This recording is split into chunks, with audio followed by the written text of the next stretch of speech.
guys and gals in the pool industry that I interact with all the time.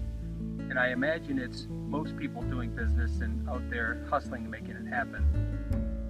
But from my perspective and from our industry is we as an industry don't take enough time to really sit back and enjoy either what we build and or the places that we go and we're around. Primarily because we get into that mode of you gotta go, gotta get it done because the customer wants to use it.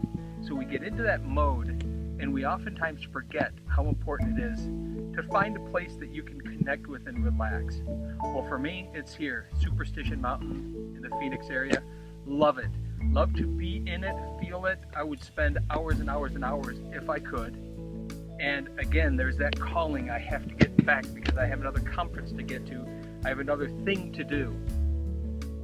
Yet, as busy as my life is, I'm certainly learning and understanding and wanting to promote the need to take the time to relax. Take the time to get away and just absorb the space. In this particular case, it's just absorbing the mountain and the view and everything about it, because that'll help inspire me to move on and upward and do better things.